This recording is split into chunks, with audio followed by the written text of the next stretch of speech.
Most probably সমাজে বোধহয় আমরা ওল্ড হ্যাগার্ড হয়ে যাচ্ছি। ছোট্ট দুইটা ঘটনা বলি, যেটা আপনার জিরো সাম গেমের সাথে একটু অ্যানালাইসিস করতে পারবেন। এই দুদিন আগে এক ভদ্রলোক বাসায় আসলো আরেকজনের কাছে। একটা কুকুর ড্রেনের পাশে, রাস্তার মধ্যে পানি নামার একটু ছোট্ট ড্রেনের মতো থাকে, ওখানে ঘুমাচ্ছে। এই ভদ্রলোক তার গাড়িটা কুকুরের পায়ে উঠাই দিলেন।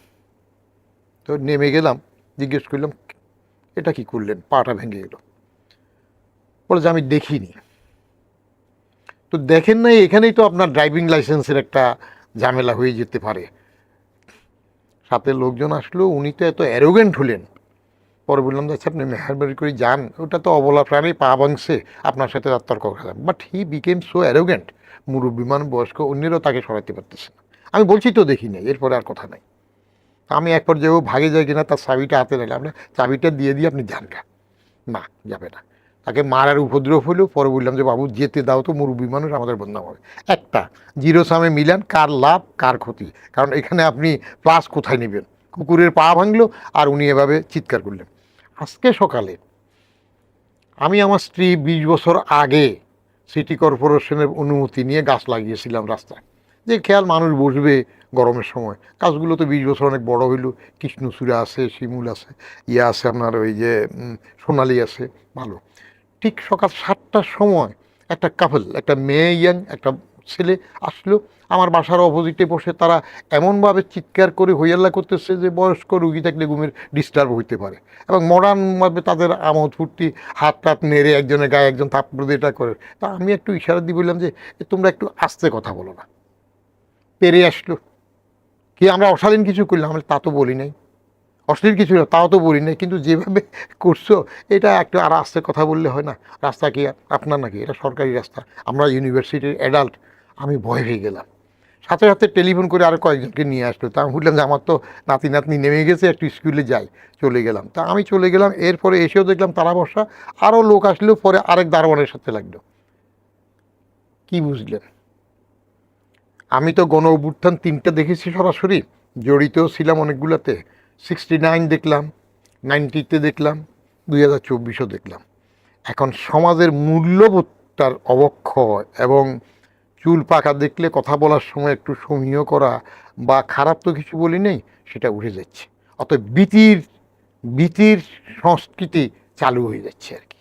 এটা কেন এই অবক্ষয় এবং উঠে যাচ্ছে?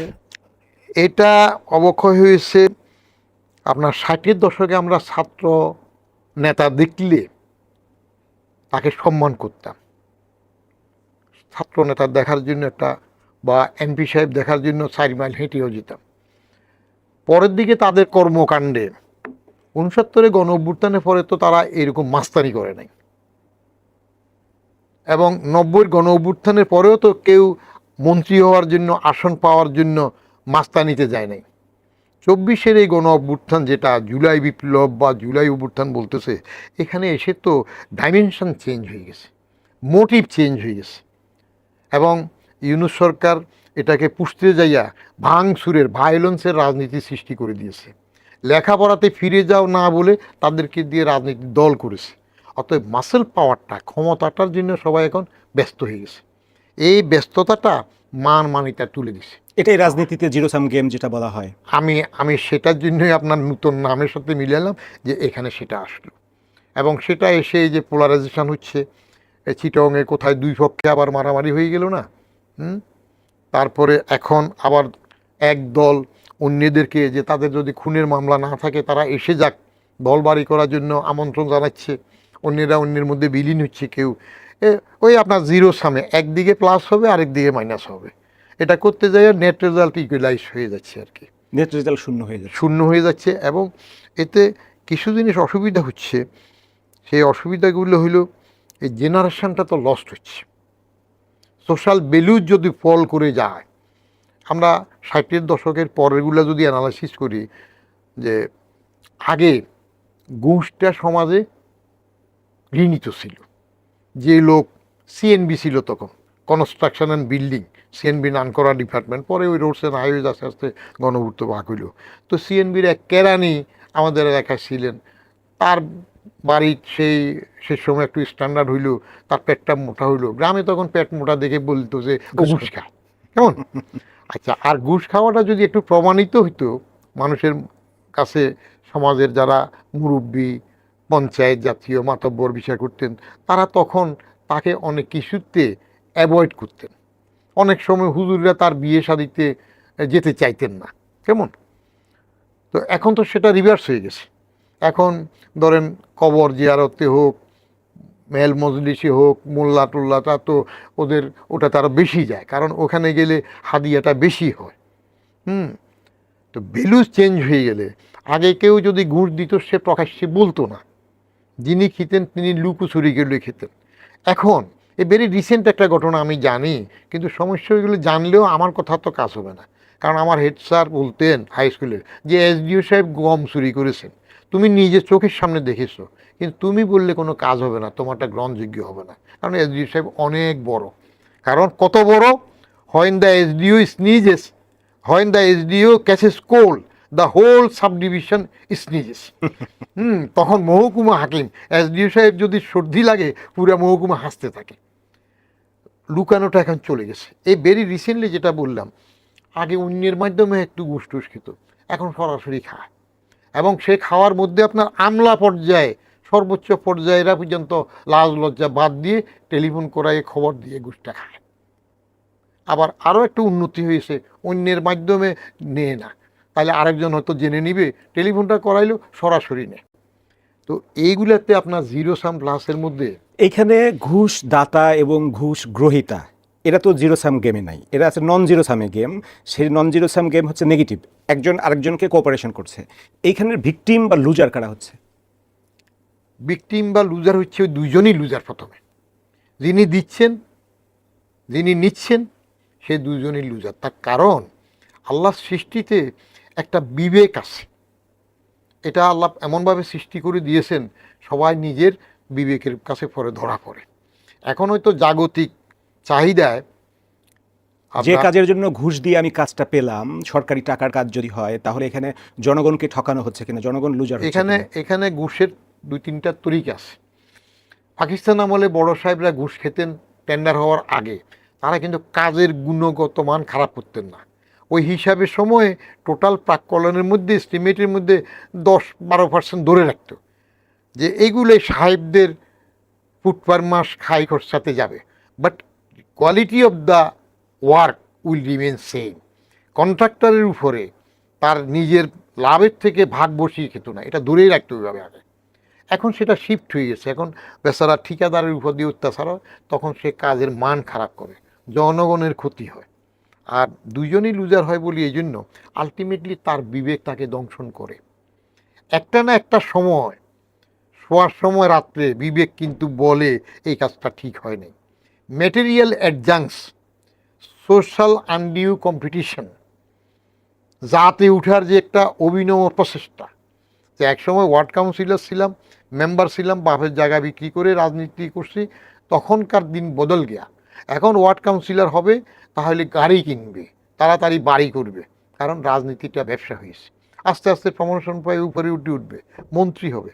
তো এই যে আনওয়ান্টেড কম্পিটিশন ম্যাটেরিয়াল অ্যাডজাংসের জন্য শুরু হয়েছে, এটা যদি নিজের থেকে নিজে না টানেন তাহলে থামবে না। কারণ তিনটে বিষয় যে কোনো করাপশন আপনি থামাতে পারেন। প্রথম, স্বীকৃতভাবে রাষ্ট্রীয় আইন, তার প্রয়োগ, সেটা যদি আমাকে ধরতে পারে, থামাতে পারে, তবে আমি থামবো, কিন্তু সেটা তো খুব কম। আইনটা আছে, প্রয়োগটা নেই। আইন তো আমাদের দেশের মতো এত ভালো আইন আপনি খুব কম খুঁজে পাবেন। হেন বিষয় নাই, মেজর ল, মাইনর অ্যাক্ট থেকে শুরু করে আইন নাই, কিন্তু প্রয়োগ নাই।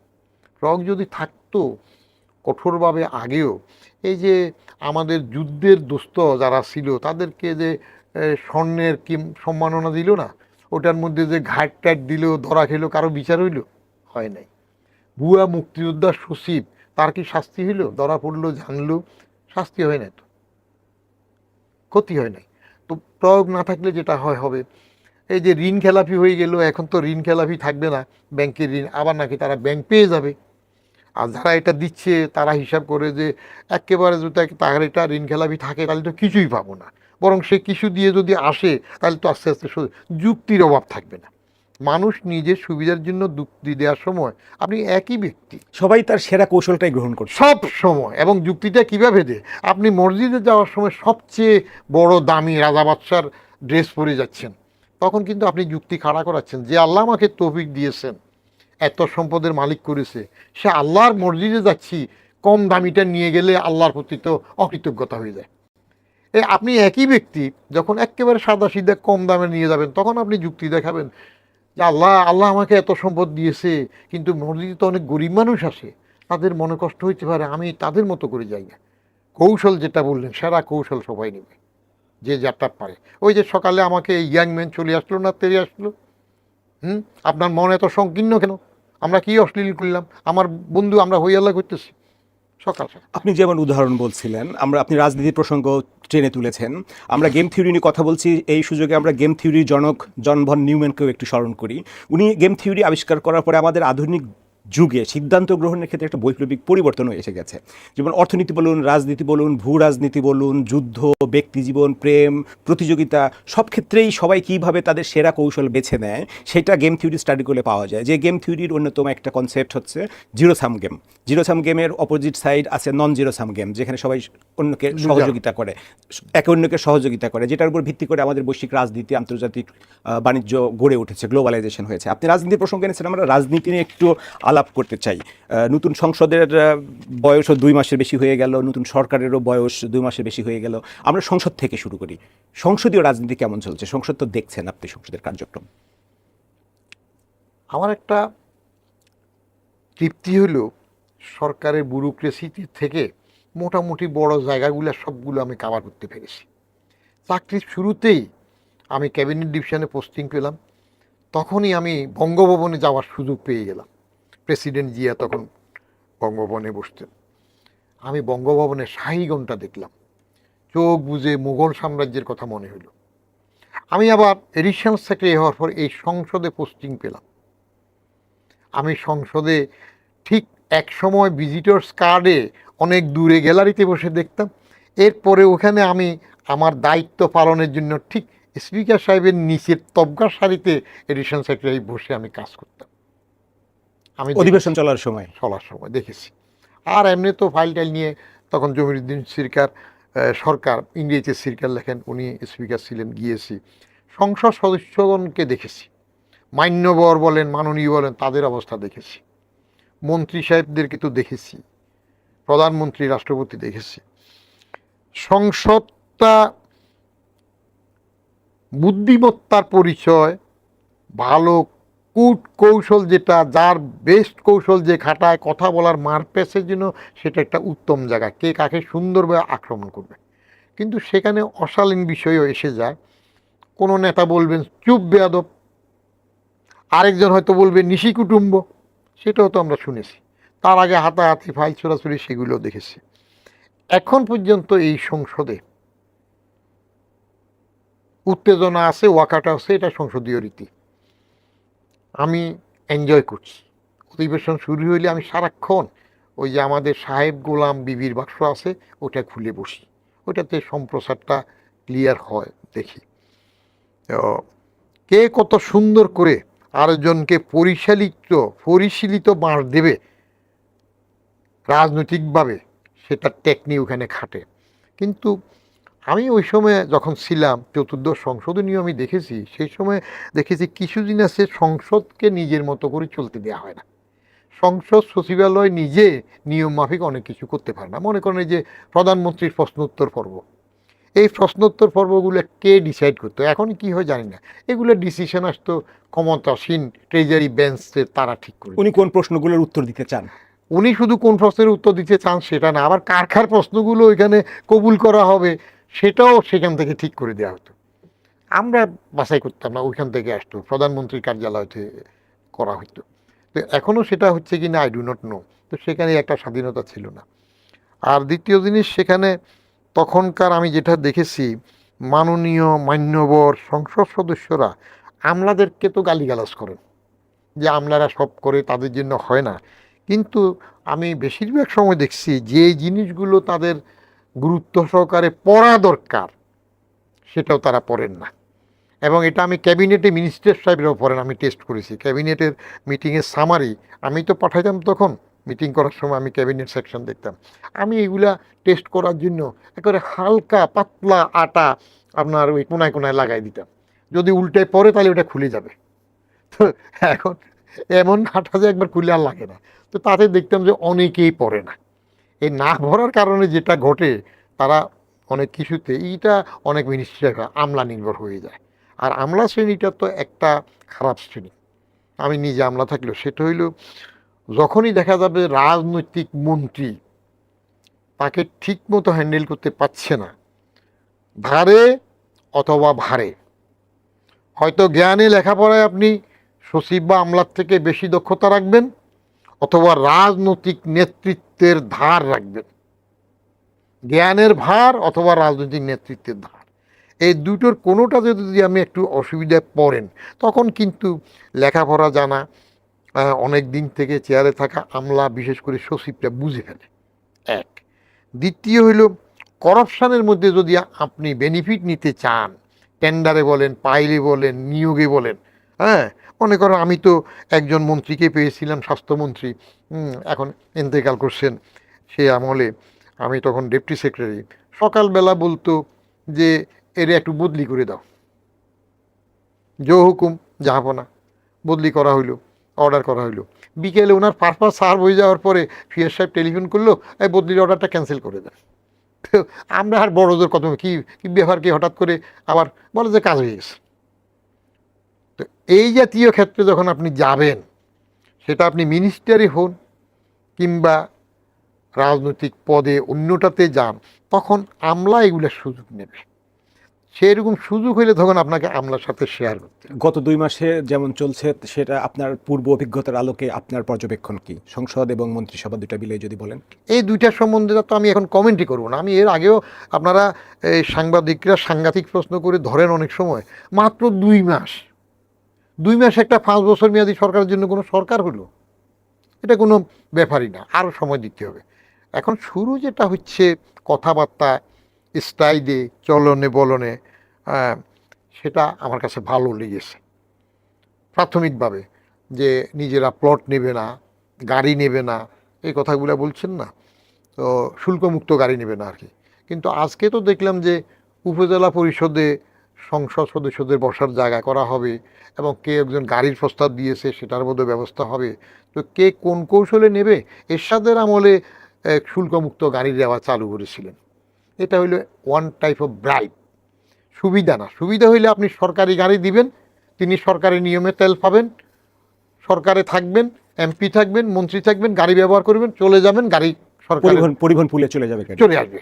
কিন্তু আপনি শুল্কমুক্ত গাড়ি দিয়ে তাকে বিক্রি সুবিধা করে দিলেন, আনা সুবিধা দিলেন, এটা হইলে ওয়ান টাইম অফ ব্রাইব। ওই যে কৌশল, যে যার কৌশল যেভাবে দিল। তো এটা আবার তিনুদ্দিনের আমলে ফখরুদ্দিন সাহেব যখন প্রধান উপদেষ্টা, আমি তখন ওইটা বাতিল করিয়েছিলাম, কিন্তু বলে রাখছি স্যার আপনি চলে যাওয়ার পরে এটা আবার ফিরে আসতে পারে।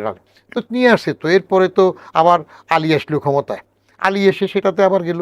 এখানে আবার সবাই এক, সুযোগ সুবিধা পাওয়ার বেলায়। তো এই 2 মাসের মধ্যে তাদের কিছু হয়, তবে আমি একটা ব্রেক থ্রু আশা করেছিলাম, যে সে ব্রেক থ্রুটাতে গভর্নমেন্টের প্রশাসনের মধ্যে একটা জিনিস বোঝা যাবে। যেমন আমি চেয়ারম্যান থাকতে বলতাম, আমাকে অনেকেই বলছিল সিনিয়ররা, যে তুমি এয়ারপোর্টে যাও, চট করে এটা ধরো ওটা ধরো, আমরা তাহলে তো অ্যাডমিনিস্ট্রেশন চলে না। হেড অফ দ্য অফিস যদি এরকম দৌড়ে দৌড়ে কাজ করতে হয় চলবে না। বাট আমার কর্মপন্থার মধ্যে এমন কিছু বাইরে প্রচার হয়ে যাবে যে আই এম দেয়ার, আমি সেখানে আসি। এবং সেটার কারণে পেছনে বাঘ একটা ছিল, যে সেটা বললো যে এটাও একটা বাঘ। আপনি আসেন, কে ক্ষমতায় আসে, ইনি আসেন, তিনি থাকার ভাবমূর্তিটা যদি বাইরে সম্প্রসারিত হয়ে যায়, সব কিছু অটোমেটিক চলবে। বগিটা, ইঞ্জিন যদি ঠিকমতো লাইনের ট্র্যাকে থাকে, পকের বগিগুলো একটু টানতে থাকবে। তারেক রহমান সাহেব প্রাথমিকভাবে কিছু ভালো কাজ করার চেষ্টা করছেন, সিম্পলভাবে নিজে সচিবালয় অফিস করতেছেন, টাইমটা মেনটেন করতেছেন, টাইম মেনটেনের ব্যাপারে এবং কিছু নিয়ম কানুনের ব্যাপারে if he becomes father-like, he will be more successful than if he becomes mother-like. কারণ প্রেসিডেন্ট জিয়ার ক্ষমতায় আসাটা পাল্টাগু অনেক প্রাণহানি, ইন্ডেমনিটি, ওগুলো নিয়ে অনেক সমালোচনা আছে। বঙ্গবন্ধু হত্যা নিয়ে তার সমালোচনা, সেগুলো আলাদা যায়। বাট অ্যাজ অ্যাডমিনিস্ট্রেটর, প্রশাসক হিসাবে শাসন করতে গিয়ে প্রশাসনে he is still topping the list, আমার ইভ্যালুয়েশন। আমি তো কাজ মোটামুটি সবার সাথে করলাম। হয় তিনি ভালো টিম পেয়েছিলেন অথবা ভালো টিম গড়ে তুলেছিলেন। এখন টিমের কি অবস্থা? আপনি যেটাই বলেন, ভালো টিম পাওয়া অটোমেটিক হয় না। A manager must have two qualities. যে কোনো ম্যানেজারের দুইটা গুণ থাকতে হবে, সেটা রাষ্ট্রপতি, প্রধানমন্ত্রী, যেই ম্যানেজার হোক। First, manager himself or herself must know how to work better. তার নিজের জানতে হবে কীভাবে কাজ ভালো করতে হবে। এটার চাইতে বেশি ইম্পর্টেন্ট দ্বিতীয় গুণটা হইল manager himself or herself must know how to get works done from others. অন্যের থেকে কাজ কীভাবে আদায় করে নেবেন সেটা তার জানতে হবে। ঘরের গৃহিণী যদি চামচ মারার কাঁটা চামচ ধোয়ার সময় দুই কাঁটার মাঝখানে যে শ্যাওলা জমে থাকবে সেটা পরিষ্কারের টেকনিক না জানেন, তাহলে ওই যে কাজের সাহায্যকারী যিনি আসবেন তিনি ওটা পরিষ্কার না করলে গৃহিণী ধরতে পারবে না, তার তাকানোর মধ্যে ওটা বুঝে যাবে। তো প্রেসিডেন্ট জিয়া, যেটা তারেক সাহেবও বলতেছে টাইম মেনটেন করে যাচ্ছেন, প্রেসিডেন্ট জিয়াকে দেখছি ক্যাবিনেট মিটিংয়ে কেউ 10 মিনিট পরে ঢুকছে, সাথে সাথে থামিয়ে ফেলছে। এবং তাকে তো জনা 4-5 মন্ত্রী, প্রধানমন্ত্রী, উপপ্রধানমন্ত্রী ছাড়া, ওই সময় তো উনি রাষ্ট্রপতি উপপ্রধানমন্ত্রীও ছিল, এই 4-5 জনের বাইরেরগুলো তো ঠিক আমরা 6-এ ভর্তি হয়ে হাই স্কুলে হেডমাস্টারকে যেরকম ভয় করতাম, তার রুমের সামনে না গিয়ে মাঠের অনেক দূর ঘুরে যেতাম, এই অবস্থা ছিল। আমার সামনে আমি ওই টেবিলে আমি একটা মিনিস্টার ছিলাম, পোর্টফোলিও, আমি বলতাম আমি টেবিল মোছা মিনিস্টার, যেহেতু ক্যাবিনেট ফোল্ডার দেই, প্যাড দেই, পেন্সিল দেই, তাদের নেম কার্ড প্লেস করি, সেই হিসাবে আমারও একটা ভাব ছিল, ঢুকতে পারতাম রাজদূতের মতো। তো একজনকে বলতেছে আপনি 10 মিনিট পরে আসলেন, আপনার সেক্রেটারি আসবে 20 মিনিট পরে অফিসে, আপনি খোদ ক্যাবিনেট মিটিং 10 মিনিট পরে আসছেন, আপনার এডিশনাল সেক্রেটারি আসবে আধা ঘন্টা 1 ঘন্টা পরে, জয়েন্ট সেক্রেটারি 4 ঘন্টা পরে, ডেপুটি সেক্রেটারি অফিস ছুটির সময় আসবেন, আর ডেস্ক অফিসার অফিসে আসাই লাগবে না।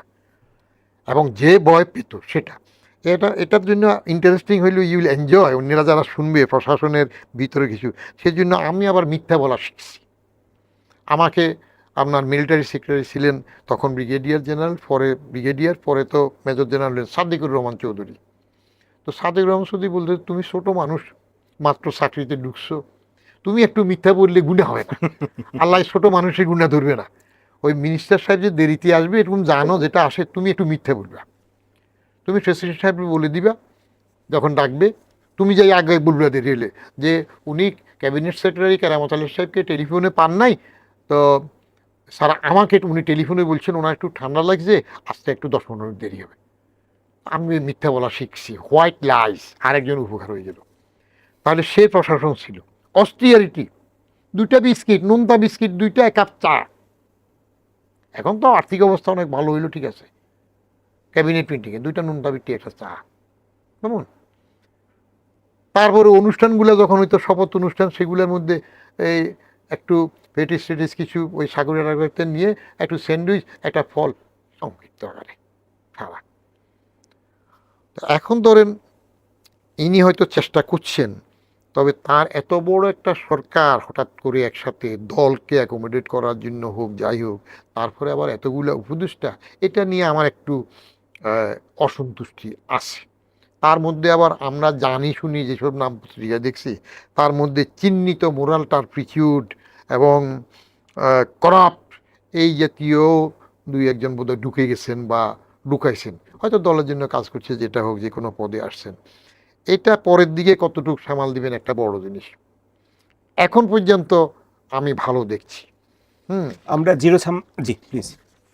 আরেকটা হইল যে উনি কমিটমেন্ট রক্ষা করতেছেন, যে ভোটের আগে ইলেকশন কমিটমেন্ট যেগুলো দিলেন, আপনার কার্ড, ফ্যামিলি কার্ড, কৃষি কার্ড, এগুলো কমিটমেন্ট ফুলফিলের জন্য রাইট ও রং ভালো, কিন্তু আলটিমেট যত কোটি ফ্যামিলি কার্ড দেওয়া হবে সেটার ফাইন্যান্সিং কত হবে, কোথা থেকে আসবে, এটার কোনো হোমওয়ার্ক করা হয়েছে কি না, I do not still know, number one.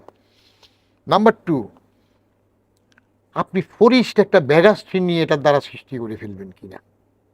কারণ এর আগে গৃহহীনদের গৃহ দেওয়া, জমি দলিল করে ঘরটর দেওয়ার একটা কাজ হয়েছিল, অনেক ঘর কেউ পাইছে কেউ পায় নাই। 3 নাম্বার হইল এই কার্ডগুলো কতটুকু স্ক্রুটিনাইজড হবে, এটা কি সামনের অনেকগুলা লোকাল নির্বাচন আছে সেটার পুঁজি হিসাবে কাজ করবে ভোটার আকৃষ্ট করার, নাকি দলীয় লোকজনকে আপনি রিওয়ার্ডের জন্য এগুলা করবেন। কারণ আমরা এইবার তো চট করে আরেকটা জিনিস দেখলাম যে যেই দল আসে স্বাধীনতা পুরস্কার দেওয়ার পর তারা দলীয় লোককে বেশি বিবেচনা করে। যখন আলী ক্ষমতায় ছিল তখন আন্ডা বাচ্চা আওয়ামী লীগের যা আছে রাজ পরিবারের, হ্যাঁ, সবগুলোকে দিয়ে দিল, ছোটোখাটো মিলাই এমনি এমনি সবগুলো। এইবারও সেরকম কিছুটা ট্রেন্ড দেখা গেল, সেটা হচ্ছে। তো এখন দলীয় সরকার হবে রাজনীতিতে, কিন্তু প্রতিষ্ঠানগুলো দলীয়করণ হতে পারবে না। এই জিনিসটুকু যদি ধরে রাখা যায় তাহলে আমি মনে করব ভালো করবে। কিন্তু গত মাসে শেষে এই মাসে আমি 2 সপ্তাহের মতো গ্রামে গিয়েছি, মৃত্যু উপলক্ষে, জানাজা উপলক্ষে। গিয়ে যেটা দেখলাম তাতে আমি গ্রামীণ পর্যায়ে পলিটিক্যাল কোনো চেঞ্জ দেখি নাই। আগে যেটা ছিল আওয়ামী পান্ডা গুন্ডা তাদের রাজত্ব ছিল, এখন এই বাজাদ অনুসারীরা আছে। টপ সয়েল, মাটি বিক্রির থেকে শুরু করে নদীর পাটা উঠার থেকে বালু উত্তোলন থেকে শুরু করে সবগুলোতে তারা। কিন্তু একটা ডাইমেনশন চেঞ্জ হয়েছে, এটা রাজনৈতিক নেতৃত্বদের কানে আসবে কিনা। আওয়ামী পান্ডা গুন্ডাদের মধ্যে নেতা ছিল, কর্মী ছিল, কর্মীদেরকে কন্ট্রোল করতো নেতা, একটু ঝামেলা হইলে নালিশ হইলে নেতা এটা ম্যানেজ করতে ওদের জন্য। এইবার আমি যেটা দেখলাম সেখানে গিয়ে আলাপ টালাপ করে মানুষের সাথে দোকানে, চা দোকানে, দেখা গেল এখন বাজার ক্ষমতায় আসার পরে কর্মী নাই, সবাই নেতা। চেইন কমান্ডের মধ্যে সবাই কিন্তু নেতা। তো এখন এই নেতাগুলো এখনই আপনার ভোটে আসবে, ইউনিয়ন পরিষদের নির্বাচনে কাউন্সিলে দাঁড়াবে, চেয়ারম্যান হবে, এখনই প্রচার শুরু হয়ে গেছে এবং অ্যাক্টিভিটিস হইল। এর মধ্যে আমাদের আগের ইউনিয়ন পরিষদের এক চেয়ারম্যান, এক নেতা, তাকে নিয়ে তো পত্রিকায় একটা খবর আসলো যে কবুতর না কি পাখি কি চুরি করলো, তো যে চুরি করলো ছেলেরে পায় নাই, মারে ধরে এনে নাক্ষর দেয়। কারণ একটা লেখা আছে আমার 3টা বইয়ের মধ্যে, মোটামুটিভাবে সব কিছু লিখেছে আমার আত্মজীবনী, ডমুরিয়া থেকে সচিবালয়, সরকারি চাকুরিতে অনুভূতি, সমগ্র 6টা বই এবং তত্ত্বাবধায়ক আমল, কিছু রাজনীতি কিছু রাজনীতি, 1 খণ্ডে বের করলাম। আর 15-16 বছরের লেখা নিয়ে চেতনায় বুদ্বুদ 2 খণ্ড। সেগুলো যদি কেউ মনোযোগ সহকারে পড়ে তাহলে আমি একটা টিভিতে বলে রাখছিলাম, কেউ প্রশ্ন করুক যে এই বিষয়টা লেখেন নাই। এই মনে করেন তারেক রহমান সাহেব যে আসতেছেন, এটা তো আমি বহু আগে লিখছি। উনি প্রধানমন্ত্রী রাষ্ট্রপতি হবেন, এটা 26শে জুন 2011-তে একটা লেখা লিখলাম যে বাজাদ আওয়ামী লীগ এবং বিএনপির মধ্যে তফাৎ কোথায়। সেই সময় আমি লিখলাম যে বিএনপি বোধহয় বুঝতে পারতেছে না, যদি কোনো রকমে তারা ক্ষমতায় এসে যায় তাহলে 2 ছেলের, প্রেসিডেন্ট জিয়ার 2 ছেলের মামলা টামলা এগুলো কিচ্ছু থাকবে না, বরং বড় ছেলে যদি বেঁচে থাকে তিনি এই দেশের প্রধানমন্ত্রী বা রাষ্ট্রপতি হবেন। সেই 15 বছর আগে হয়ে গেলেন না ইনশাল্লাহ। আবার আরেকটা লেখা লিখলাম তারেক এবং জয়কে নিয়ে, উত্তরাধিকারের রাজনীতিতে কে টিকবেন, কার হবে জয় কার হবে পরাজয়। সেখানে আমি কমেন্ট করছিলাম যে তারেকের কাছে জয়ের জয় হবে না, জয়ের পরাজয় হবে, উত্তরাধিকার রাজনীতি। And that happened. রাজবংশীয় রাজনীতিতে বাবা প্রেসিডেন্ট, মা প্রধানমন্ত্রী, আবার ছেলে প্রধানমন্ত্রী। দল তো দুটাই পারিবারিক দল মোটামুটিভাবে বলতে পারেন, কারণ আওয়ামী লীগ পারিবারিক দল, তাদের বাইরে নেতৃত্ব আসতে পারে নাই। মালিক উকিল একবার বঙ্গবন্ধুর জেলে থাকা সময় যেটা হলেন সেটা হলো তো অ্যাক্সিডেন্টাল ব্যাপার। তারপরে 17ই মে 81 এসে গেলেন শেখ হাসিনা। 40-45 বছর আর কেউ আছে পার্টিতে, কেউ সভাপতি হইতে পারছে? কিন্তু গণতান্ত্রিক দল হয় নাই। তো বাজার যেটা জিয়া করছে এখন তার পারিবারিক দল, বাইরে কেউ আসতে পারতেছে? কত বড় বড় বাপের আমলে থাকবে। তাহলে আপনি যে দলগুলোর ভিতরে গণতন্ত্রহীনতার কথা বলছেন, তার এই দলগুলোর উপর নির্ভর করেই তো আমরা দেশের গণতন্ত্র পুনঃপ্রতিষ্ঠা করতে চাচ্ছি, দেশের অর্থনীতি রাজনৈতিক প্রতিষ্ঠানগুলোকে গণতান্ত্রায়ন করতে চাচ্ছি, এটা একটা প্যারাডক্সের মতো মনে হয় না? জি, এটা হবে, তার কারণ আছে তো। আমি যেটা বলি সেটা হইল গণতন্ত্র, নিজের পার্টির বেলায় গণতন্ত্রটার দরকার নাই, কারণ কাউন্সিলের আগে দিয়ে সবাই ক্ষমতা দিয়ে দিবে, যিনি পার্টির প্রধান তিনি এই বিষয়ে সিদ্ধান্ত নেবেন। তাইলে এটা গণতান্ত্রিক হইল না? আপনি পরোক্ষ বলেন, যাই হোক, এটা আইয়ুব খানের যে বিডি মেম্বারের মতো হইল না, যে কাউন্সিলে তো সবাই বলছে যে শেখ হাসিনা এই সিদ্ধান্ত নেবেন, কাউন্সিলে তো বলতে দিতেছিল যে আমাদের বিএনপি প্রধান এই সিদ্ধান্ত নেবেন। হ্যাঁ, তাহলে ওইখানে তারা গণতান্ত্রিকভাবে তাকে ক্ষমতা দিয়েছে, অতএব এটা হইলো ওখানে গণতন্ত্র। আর ভোটে আসলে সেখানের গণতন্ত্র আরেকটা। তা আমরা যারা ভোটার, জনগণ, সবাই তো যে কোনো কথা বলে যে জনগণকে সাথে নিয়ে করব, জনগণ ছাড়া কেউ করে না, কিন্তু এই জনগণ জানেও না তারা সাথে নিচ্ছে না কিচ্ছে। সেখানে আমরা বেকায়দায় পড়েছি। আপনার নিজের থেকে দুটা জিনিস বের হয়, উপর দিয়ে খান, নিচে দিয়ে বের হয়, কেমন? এটা প্রাকৃতিক নিয়ম। এই দুটা যে বের হয় দুই পথে, একটা একটু হালকা লিকুইড পানি ফানি, আর একটা একটু আটালো টাটালো থাকে। এটা তো দুইটার মধ্যেও তো গুণগত পার্থক্য আছে। তো এখন আপনার যেটা আটালো সেটাই আপনার শরীরে লেগে গেছে, পরিষ্কার করার জন্য টিস্যু দিয়ে তো সবটা হবে না, একটু পানি দরকার। যতক্ষণ আপনি পানি পাচ্ছেন না, উপায় নাই, তখন নিজের থেকে যে লিকুইড বাইরেছে ওইটা দিয়ে অন্তত বেশি গুরুত্বপূর্ণটা মুছে ফেলেন। আমরা এইরকম একটা ঝামেলায় পড়ছি, বেছে নিতে হবে তো। এই যে এবার যে একদলীয় নির্বাচন হইল, 12 ফেব্রুয়ারি একদলীয় নির্বাচন হইল না, আর কি দল আছে নাকি? কারণ জামাত যেটা বলেন বাজাই বাংলাদেশ জামাত ইসলামী আর বাজাত বাংলাদেশ, এরা দুইটা তো এক দল। অনেক বছরের দুস্তি মোহাম্মদ একসাথে সরকারে ছিল না, এক দলে ছিল না। এখন আপনি ট্যাক্টফুলি ইউনিসের পলিসিতে যাইয়া আপনার আওয়ামী লীগ একটা আলী শক্তিশালী দরকে আপনি নিষিদ্ধ করে দিলেন, কার্যক্রম নিষিদ্ধ করে বাদ দিলেন, তাহলে তো কম্পিটিশন হল না, এক দলের মধ্যে ভাগ হইলেন। হাসিনা যেরকম কয়েকটা ভোটে আসছিল, 2008 ভোটে, 14 বিনা ভোটে, 18 রাতের ভোটে, 24 আমি ডামি। তো এরাও তো দুই ভাগ করে নিজেরা নিজেরা আসলো। তার মধ্যে যেটা বহু আগে 11 সালে বা 12 সালের প্রথমে লিখছিলাম একটা লেখাতে, প্রয়োজন রাজনৈতিক তৃতীয় শক্তি, যে আমরা হাসিনা খালেদার জগদ্দল পাথর থেকে মুক্তি চাই। আমি এখন কোনো বানাই কথা বলি না, যা লিখছি সেটা বলি, কারণ রেকর্ড তো বইতেও এসে গেছে, পত্রিকা ছাপছে। তো এই দুইজনের জগদ্দল পাথর থেকে মুক্তি চাই, রাজনৈতিক তৃতীয় শক্তির প্রয়োজন। তৃতীয় শক্তি আসতে পারে না। 24-এর গণ অভ্যুত্থানের পরে ইউনুস সাহেবের পৃষ্ঠপোষকতায় তিনি তো আকবরের বৈরাম খাওয়াইলেন, যখন এই বাচ্চা কাচ্চাদের দিয়ে উনি রাজনৈতিক দল করাইলেন, আমি সারাদিন ছিলাম তাদের বৈঠক শুরুর আগ থেকে সে 28 ফেব্রুয়ারি মানিক মিয়া বিরুদ্ধে একেবারে শেষ হওয়া পর্যন্ত ছিলাম। বড় আশাবাদী ছিলাম যে একটা নূতন দল আসতেছে, তৃতীয় শক্তি হবে। এখন এই তৃতীয় শক্তি কোথায় চলে গেল? তারা জুলাই সনদ সই করে না, সংসদ ভবনে পরে করে, কেমন চিৎকার করে, নিজেদের জুলাই 36 জুলাই টুলাই করে না, পরে করে। আবার তারা চলে গেল কোথায়? স্বাধীনতা বিরোধী রাজাকার আল শামসের দল বাজাইতে তারা বিলীন হয়ে গেল। তো আমার তৃতীয় শক্তি আসবে, তাহলে আমি কোথায় পড়ছি? ফাটা বাসে আটকাইলাম না? হ্যাঁ, ফাটা বাসে আটকানোর অসুবিধা আছে, এটা জহুরুল চৌধুরী বলতে পারে, আমরা তো বলতে পারি না। উনি বড় পুরানো সৃজন সাংবাদিক। ওই যে আমেরিকা যখন ইরানে জিম্মি উদ্ধারের জন্য মিশন পাঠাইলো, তখন কাটার প্রেসিডেন্ট তো তো জিম্মি উদ্ধার তো করতে পারে না সেই সময়, 78-79 সালের দিকে। তো জহুরুল চৌধুরী তার দরবারই জহুরি লিখছিল যে কাটারের অন্ডকোষ ফাটা বাসে আটকাইয়া গিয়েছে।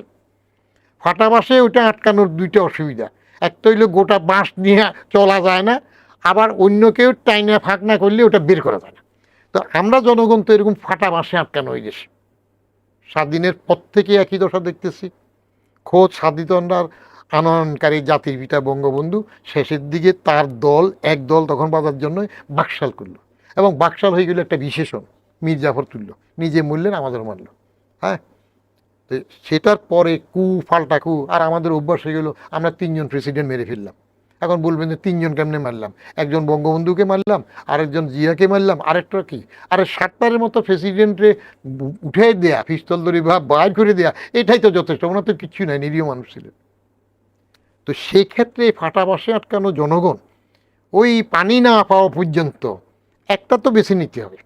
তাহলে আপনি যেটা বলছিলেন যে একদলীয় নির্বাচন একই সংসদে, কি তাহলে এখন ফ্রেন্ডলি গেম হচ্ছে? ইয়েস, আমি এখনো ফ্রেন্ডলি গেম তাহলে জুলাই সনদ বাস্তবায়নের জন্য সংবিধান সংস্কার পরিষদ গঠন নিয়ে একটা অচল অবস্থার কথা বলা হচ্ছিল। যেদিন শপথ নিলেন সেদিন জামাত ইসলামী এবং এনসিপির এমপিরা দুইটা শপথ নিয়েছেন, সংসদ সদস্য হিসেবে শপথ নিয়েছেন, আবার ওই আপনার সংস্কার পরিষদ গঠনের সদস্য হিসেবে শপথ নিয়েছেন। বিএনপি শুধুমাত্র একটা শপথ নিয়েছেন, সংসদ সদস্য হিসেবে শপথ নিয়েছেন, আর বাকি পরিষদ গঠনের জন্য শপথ নেয়নি। দুই মেরুতে চলে গেছে। এর মধ্যে জামাত ইসলামী এনসিপি সংসদ ছেড়ে রাজপথেও কিছু কর্মসূচির ঘোষণা দিয়েছে ইতিমধ্যে। দেবে, কারণ জামাত এখন 11 দলীয় জোট যেটা করেছে, তারা জামাতের নেতৃত্বে 11 দলীয় জোট হয়েছে না ওদের ভোটের সময়? জি হ্যাঁ, ওই জোট তো আবার আমি জোট পছন্দ করি না, কারণ জোট উঠাই দেওয়া দরকার। এইবার যেমন নির্বাচনে যার যার নিজস্ব প্রতীক নিয়ে ভোট করতে হবে এটা চালু করেছে, যে নৌকা নিয়ে ইনুমিনুরে আসতে পারবে না, আবার ধানের শীষ নিয়ে অন্যরা আসতে পারবে না, যার যার হয়েছে। তারপরে তো জোটের প্রার্থী হিসাবে সবাই তাকে ভোট দিয়েছে। জোটটা যদি আরেকবার উঠাই দিতে পারে তাহলে রাজনীতিতে একটা পরিশীলিত রূপ আসবে।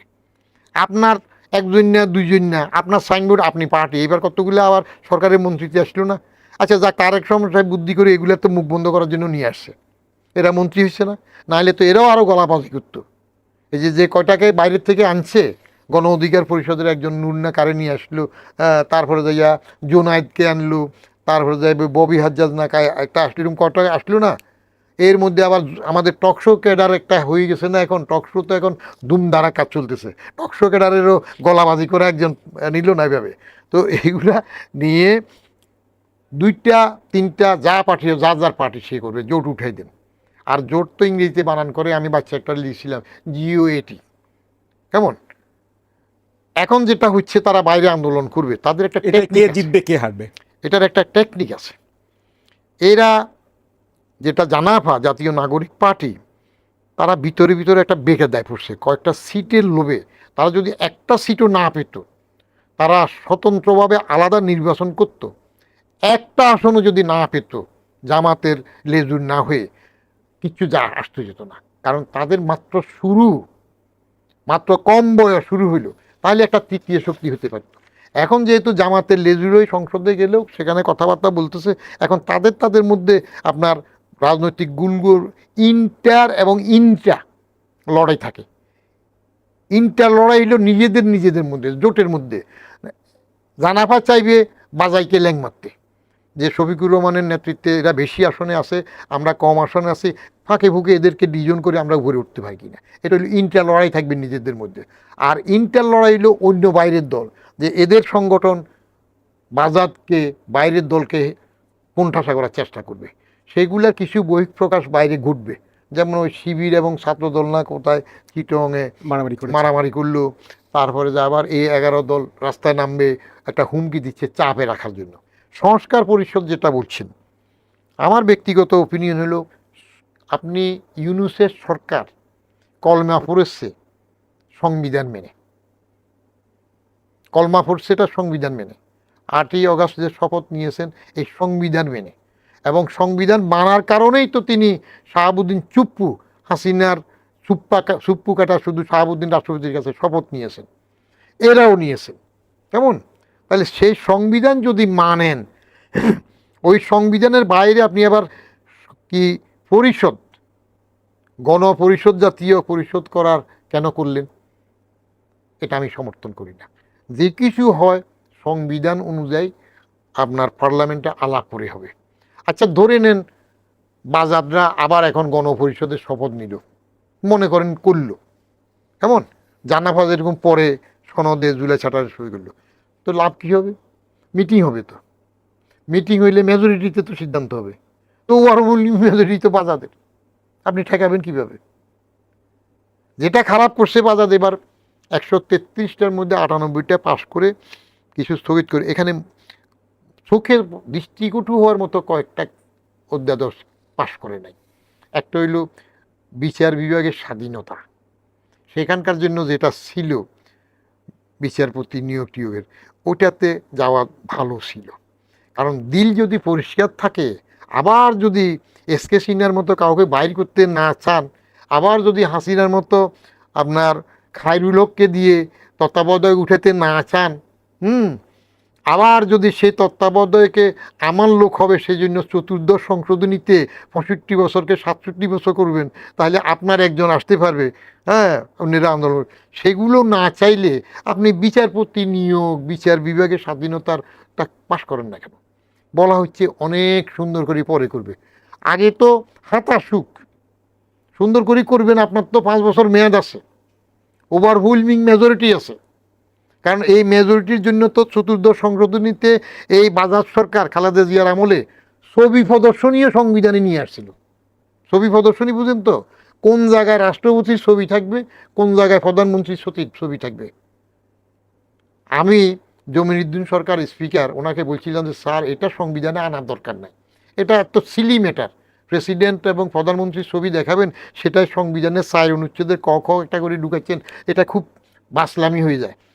বরং প্রেসিডেন্ট জিয়া মারা যাওয়ার পরে মন্ত্রিপরিষদ বিভাগ থেকে একটা নীতিমালা জারি করা হয়েছিল, কার কার ছবি কোথায় থাকবে, হল রুমে কাদেরটা থাকবে, কাদেরটা থাকবে। তখন যেহেতু আসছে বঙ্গবন্ধুটা বাদ দিয়েছে, যে জিয়াটাও থাকবে আর কি প্রেসিডেন্টের পাশে, এভাবে কিছু ওরকম একটা কিছু করে দেন। তখন জমিরুদ্দিন সরকার আমারে বলছিলেন যে বদিউর এমনি মওদুদ আমার দেখতে পারে না, আমার খুদ ধরে, সে এই সংশোধনী নিয়ে আসছে আর আপনি বলতেছেন এটা না করতে, এটা না করলে সে আমার বিরুদ্ধে আরও লেগে যাবে। আমরা তো আপনি ম্যাডামকে বলেন, অসন্তুষ্ট কিনা বয় যায় বলে না। তো যারা ওভারওয়েলমিং মেজরিটিতে ছবি প্রদর্শনী সংবিধানে নিয়ে আসে, তারা পরে কি না করতে পারবে সেখানে? তাহলে এই গণপরিষদ হইলে কি, এটা হইলো আপসের মধ্যে আমরা উত্তপ্ত সংসদ, ভালো লাইভলি সংসদ দেখানোর জন্য। সে কারণে কি আপনি প্রতিদিন দেখেন? আমি প্রতিদিন দেখি, বিনোদনের জন্য কি আপনি দেখেন? আমি দেখি, এনজয় করি যে কে কারে কীভাবে সুন্দর করে কথা মার দিতেছে। এবং বাইরে একটা আওয়াজ উঠছে যে তারেক রহমান সাহেব তো বাপের কিছু আদর্শ নিয়ম পালন করতেছেন, আর চেহারা পেয়েছেন মার, আর একটা বৈশিষ্ট্য মার চুপ করে থাকে, কথা কম বলে, ভালো প্রতিকথনের চাইতে। কিন্তু সেই সঙ্গে ফ্লোর কাঁপাইতেছে তো সালাউদ্দিন সাহেব। তো লোকজন ঠাট্টা করি, মানুষ তো এই দেশের আপনার স্যুট কি বাইর করা এবং খেতাব দেওয়াতে অসুবিধা করা। বাগানে হাঁটতে গেলাম, বললো যে কী অবস্থা, আপনি নাকি ডিফেক্টো প্রধানমন্ত্রীর অ্যাপয়েন্টমেন্ট সই করছিলেন। আমি বুঝিয়ে উঠলাম না, আমি ডিফেক্টো প্রধানমন্ত্রী। আরে আপনার সালাউদ্দিন সাহেব BCS 85-এর অ্যাডমিনিস্ট্রেশন ক্যাডারের সহকারী কমিশনার হিসেবে জয়েন করছে না। তো আমি তখন রিক্রুটমেন্ট হিসেবে, আমি না থাকি আরেকজন থাকলে উনিও সই করতেন, এটা আমার কোনো হবে। তো বলে যে উনি তো এখন ডিফেক্টো প্রধানমন্ত্রী, সব উনি কন্ট্রোল করতেছে। তো মানুষ এত কথা বলে, অ্যান্টি এস্টাবলিশমেন্ট ধারণাটা এই দেশের কালচারে একটু বেশি। কিন্তু আমি মনে করি সরকার যদি একটু নিজের দলটা কন্ট্রোলে রাখতে পারে, আবার যদি দলীয় সরকারের সাথে সব কিছু দলীয়করণ করে ফেলে, ক্ষতি হবে। এটা আমি ওয়াজের মতো সব জায়গায় বলতেছি। কারণ প্রশাসন দলীয়করণের বড় হাতিয়ার, বড় ওস্তাদ, এটা ভিনি প্রথম শুরু করছেন, সেটা হইল বেগম খালেদা জিয়ার আমলে। এই যে জনতার মঞ্চ হইল, ঐসব প্রতিবাদ, তারপরে ফান্ডা গার্ডেনে বসলো আমলারা বিয়ের কথা বলে, সেগুলার প্রতিবাদে আসছে। তারপরে আবার বাজাদের তরফ থেকে আপনার উত্তরা ষড়যন্ত্র হইল, ক্যামেরাম্যান গেল, সাংবাদিকরা গেলো, মুখ ডেকে চলে গেল। তো এইগুলো একটা এস্টাবলিশমেন্ট প্রতিষ্ঠানকে নষ্ট করে দেওয়া হয়েছে দলীয়করণ করে, এবং সেটা শুরু করেছে বেগম খালেদা জিয়ার সরকারের আমলে। আমি ভয় পাচ্ছি সেই সময় তার শেষ সরকারের মধ্যে সচিবদের মধ্যে আপনার মোর দেন 70-80% ছিল সব চুক্তিভিত্তিক, কন্ট্রাক্ট। এটাও উঠে দেওয়া দরকার। ঠিকাদারি ব্যবস্থা থাকবে না, যার যতটুক বয়স আছে ততটুক চাকরি করবে, পারফরমেন্স বেসড ইভ্যালুয়েশন হবে। সরকারের মন্ত্রীরা দেখবে তার কোন সচিব সরকারের নীতি বাস্তবায়ন করতেছে, না করলে তার উপর দিয়ে গভর্নমেন্টের নিয়মকানুন সে পানিশমেন্টে যাবে। করাপশন আপনি চেঞ্জ করতে পারেন না। তো এই যেটা বললাম প্রথমে, এখনই তো খাচ্ছে, কয়েকদিন আগের ঘটনা আমি জানি, খবর দিয়ে এনে এক সেক্রেটারি সাহেব নিজে টাকা নিয়ে নিলেন। তো আপনি দলীয় সরকার হবে, কিন্তু প্রতিষ্ঠান দলীয়করণ যেন না হয়, দলীয় আদর্শ থাকবে কিন্তু দলীয় দখল যেন না হয়। মানুষ চোখ কান খোলা রাখে, সবাই বুঝে। আর মিডিয়া হওয়ার কারণে তো এখন এমন হয়ে গেছে যে এর মধ্যে আবার যেটা লক্ষ্য করি, এটা আপনাদের মনে কষ্টও লাগতে পারে, ভাই বেরাদর আবার বাইরে গেছে। আগে রাজনীতি এবং সাংবাদিক এই দুই শ্রেণী সবাইরে ভাই বলে। ওই সালাউদ্দিন ইউসুফ আমার স্বাস্থ্যমন্ত্রী, আমি ডেপুটি সেক্রেটারি। এ বাচ্চা একটা আন্ডা, কত 18-19 বছরের হবে, যাইয়া আমার রুমে ঢুকে বলতেছে, আমার সালাউদ্দিন ভাই ফাটাইছে, এই কাজটা করে দেন। I am sitting secretary to the government. আর ও পলিটিক্যাল টাউট মাস্তান বা কী একটা হবে আর কি আওয়ামী লীগের, বলে যে সালাউদ্দিন ভাই পাঠাইছে। আমি বুঝে ফেলছি সে আসলে আমার মন্ত্রী, স্বাস্থ্যমন্ত্রী বুঝাচ্ছে, কিন্তু আমি তাকে সাইজ করার জন্য বললাম যে কোন সালাউদ্দিন? ওই যে আমার পাশের রুমের ওই পিয়ন সালাউদ্দিন পাঠাইছে নাকি? হ্যাঁ, আপনি কি বলেন আমার মন্ত্রী সালাউদ্দিন? তখন আমি বললাম যে you get out from my road. Salauddin সাহেব কত বড় বঙ্গবন্ধুর আমলে আওয়ামী লীগের ট্রেজারার ছিল, বয়স্ক লোক। বললাম যে ওনার পেশাব থেকে তোমার মতো কত ছেলে ড্রেনে বাইসে গেছে। আর যেটা আমাদের ভাসানি বলতো যে না টিপলে দুধ বলে, রব টপলে ঠাট্টাগুড়া, তারা এই কথা বলে। তুমি ওনারা বলতেছো আমার এখানে আমার মন্ত্রী বলতে হবে, মিনিস্টার সাহেব। এখন আবার দেখতেছি যে ওই যে সেদিন এক আন্ডা বাচ্চা সাংবাদিক, এ টিভি টক শো, তো সাংবাদিক হইলে তো সবাই ভাই বলবো, ভাই ভাই সব। আর আমার একটা নাম আছে, আমি বললাম যে আমি ভাই না, আমি বদিউর রহমান। আমার বদিউর রহমান দিয়ে বলো, বলতেছে ভাই। আরে কোন আমলে? আমার সাথে জেন দিয়ে তার পরিচয় নাই। এরকম ঘটনা আমার অফিসেও ঘটছিল এনবিআরে। আপনার না, এনবিআরটা বলি, আপনি এনজয় করবেন। এনবিআরে সাংবাদিক গেছে আমার সাক্ষাৎকার না, I am sitting secretary, I am sitting chairman NBR. এবার ঢুকেই আমার বলতেছে ভাই এই বিষয়ে আপনার কী মতামত? তো আরও সিনিয়র সাংবাদিকও ছিল। আমি বললাম যে তোমার সাথে আমার দুস্তি কবে ছিল? কোন স্কুলে আমার ক্লাসমেট ছিল? একটু থতমত। আপনার হারানো ভাই হয়তো ফিরে এসেছে। তো আমার কোনো ভাই তো হারায় নাই। তা আমি বললাম যে বাইরের রুম থেকে হাউ হাউ ইউ টক। সাংবাদিক হইলেই চেয়ারম্যান মন্ত্রী ভাই হয়ে যায় না, এমপিদেরকে ভাই বলে। হ্যাঁ, আরে এমপি সাহেব বললে অসুবিধা কি?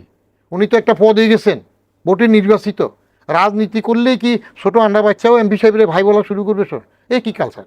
এক আমলের ছিল তোমার ভাই আমার ভাই, মুজিব ভাই মুজিব ভাই, সেই সময় স্লোগান গেছে। আমরা সংসদ নিয়ে একটু আলোচনা করে অন্য প্রসঙ্গে একটু চলে আসব। সংসদে বিরোধী দলীয় নেতার পারফরমেন্স কেমন দেখছেন? চমৎকার, ধীরস্থির মানুষ। এবং জামাতির যে ইনহেরেন্ট কোয়ালিটি, জামাতিদের যে ইনহেরেন্ট কোয়ালিটি, যদি জামাতের যে রেজিমেন্টেড ক্যাডার কেমন, ওদের ডিসিপ্লিন, আমি বারবার বলি তাদের এই কোয়ালিটি, ডিসিপ্লিন এত কঠিন, কমিউনিস্টের এই যে লেনিনিজম মার্কসিজমের ডিসিপ্লিনের চাইতেও তারা শক্ত। তাদের যেভাবে ধাপ উল্টাইয়া অনেক বছর যায় রোকন টোকন পর্যায়ে আসতে হয়, সেখানে ডিসিপ্লিনটা তারা ইমপ্লিমেন্ট করে। কথা বলার সময় তারা আপনার রগ কেটে দেবে। যদি নেতা হুকুম দেয় যে লিটনের রগ কাটলে বেঁচতে যাবে, আপনার রগটা কাটবে, কিন্তু মোলায়েমভাবে সুন্দর করে হয়তো আপনার সালাম দিয়ে কেটে দেবে। তো সেই হিসাবে তাদের, আপনি অন ক্যামেরায় শোতে এটা বলে আমাকে কি ঝুঁকির মধ্যে ফেলে দিচ্ছেন? আচ্ছা আমারটা বলি, আপনারটা বলি, যে আমার রগ কেটে দিলে বেঁচতে যাবে সেটাই বলি, কেমন? অসুবিধার কিছু নাই। কারণ ফাঁসি হয়েছে, যুদ্ধ অপরাধী হিসাবে বিচার হয়েছে, এই জাতীয় লোকজন আমার ক্লাসমেট ছিল না, একসাথে ক্লাস করছি না।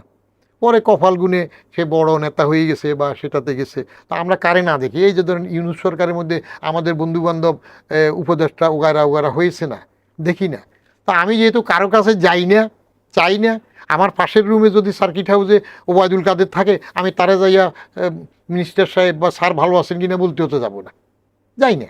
তা আমার ডিসি সাহেব বলে যে কী ব্যাপার আপনি দেখা করলেন না? আমার দরকার নাই তো। বরং তুমি যে আমার উপকার করছো, এই ওয়াদুল কাদেরের ফান্ডা গুন্ডারা যে আমার ওই রুম থেকে বাইর করে দিতে চাইলেও মিনিস্টারের পাশে তারা থাকবে, তোমার বললাম যে দেখো বাইর করে দিলে তো তুমি বেকায়দা ফুলবা, কারণ আমি তো সেক্রেটারি। তার ফান্ডা গুন্ডা বড় না গভর্নমেন্টের সেক্রেটারি বড়, রিটায়ার্ড হইলেও প্রোটোকলে বলে যে না আপনি থাকবেন। আপনি কি তাহলে বলতে চাচ্ছেন জামাতের আমি ডাক্তার শফিকুর রহমান অপোজিশন বেঞ্চকে দক্ষতার সাথে নেতৃত্ব দিচ্ছেন? এখন পর্যন্ত দক্ষতার সাথে নেতৃত্ব দিচ্ছেন। এখন পর্যন্ত আপনার বিরোধী দলের চিফ হুইপ যে আছে আমাদের জাতীয় নাগরিক পার্টির জাতীয় জানাফার একজন, উনিও কথা ভালো বলতেছেন। আর বক্তৃতা দেওয়ার সময় যৌবনের তেজে, যেমন আমার সকালে ওই যে বললাম না, কেন বললাম আপনি এটা এত সংকীর্ণ কেন, আমরা ইউনিভার্সিটিতে পড়ি, অ্যাডাল্ট, আমার বান্ধবী ধমক দিল। তো কিছু কিছু তরুণের কথাবার্তার মধ্যে এরকম একটা জোশ আছে আর কি। তো জোশটা থাকবে, বয়সের একটা ধর্ম আছে না, এই বয়সটা তো এইরকম হয়, আস্তে আস্তে পরিশীলিত হবে। বিরোধী দল যেভাবে করতেছে এখন পর্যন্ত আই ডু অ্যাপ্রিসিয়েট, আমি এনজয় করি দেখার জন্য। আর সরকারি দলে ওই যে চুপ্পু সাহেবের ভাষণের উপর বলতে যাইয়া যে আবার তৈলমর্দনের যে কায়দা শুরু হয়ে যাচ্ছে, এটা লক্ষণ ভালো না। যে আমরা আগেও দেখেছি, আগে বঙ্গবন্ধুর গেয়াতি গোষ্ঠীর থেকে শুরু করে শানে নজরুল শুরু হইতো, এখন যদি আবার সেটা শুরু হয়, আমাদের ভাগ্যটা হইল দুইটা রাজ পরিবার, উত্তরাধিকারের রাজনীতি, দলীয় কেউ পরিবার। একজন মজা করে বলেছেন যে তেলের সংকট বাইরে, সংসদে নয়। তেলের সংকট বাইরে, আপনি পাম্পের সামনে দেখছেন সাপের মতো লম্বা আঁকাবাঁকা হয়ে গাড়ি, মোটরসাইকেল, লম্বা লাইন, 8 ঘন্টা 10 ঘন্টা ধরে ওয়েট করার পরে কেউ তেল পাচ্ছে, কেউ পাচ্ছে না। তো এই যে আমরা জিরো সাম গেম নিয়ে কথা বলছি, এখানেও সরকার তার যে সেরা কৌশল সেটাই নির্ধারণ করেছে।